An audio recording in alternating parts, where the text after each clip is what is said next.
ইসরায়েলের প্রধান ও বৃহত্তম আন্তর্জাতিক বিমানবন্দর বেন গুরিয়ন ইন্টারন্যাশনাল এয়ারপোর্টকে লক্ষ্য করে ক্ষেপণাস্ত্র হামলা চালিয়েছে ইয়েমেনের হুতি বিদ্রোহী গোষ্ঠী।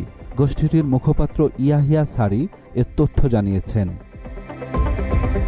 তিনি অবশ্য বিমানবন্দরে সরাসরি হামলার বিষয়টি স্বীকার করেননি। শুক্রবার রাতে এক বিবৃতিতে হুতি মুখপাত্র জানান, ওই দিন সন্ধ্যায় বেন গুরিয়ন আন্তর্জাতিক বিমানবন্দরের নিকটবর্তী একটি সামরিক স্থাপনাকে লক্ষ্য করে কয়েকটি জুলফিকার ব্যালিস্টিক ক্ষেপণাস্ত্র ছোড়া হয়।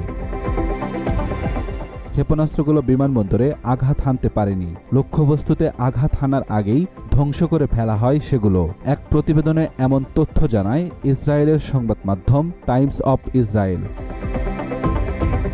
ইয়াহিয়া সারি আরও জানায়, শুক্রবার বেন গুরিয়ন বিমানবন্দরে হামলার পাশাপাশি লোহিত ও আরব সাগরে টহলরত মার্কিন এয়ারক্রাফট ক্যারিয়ার জাহাজ লক্ষ্য করেও ক্ষেপণাস্ত্র হামলা চালায় হুতি বিদ্রোহী গোষ্ঠী। পাশাপাশি যুক্তরাষ্ট্রের একটি MQ-9 ড্রোনও ভূপাতিত করে তারা।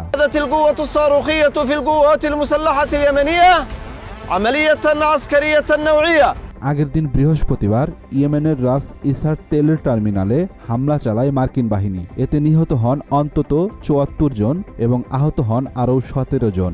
এটি ছিল ইয়েমেনে যুক্তরাষ্ট্রের সবচেয়ে প্রাণঘাতী হামলা। তার পরের দিনই পাল্টা হামলা চালালো হুতিরা। মার্কিনরা যদি হামলা অব্যাহত রাখে তাহলে পাল্টা হামলা, সংঘাত ও সংঘর্ষের পরিমাণও বাড়বে বলে বিবৃতিতে বলেন সারি।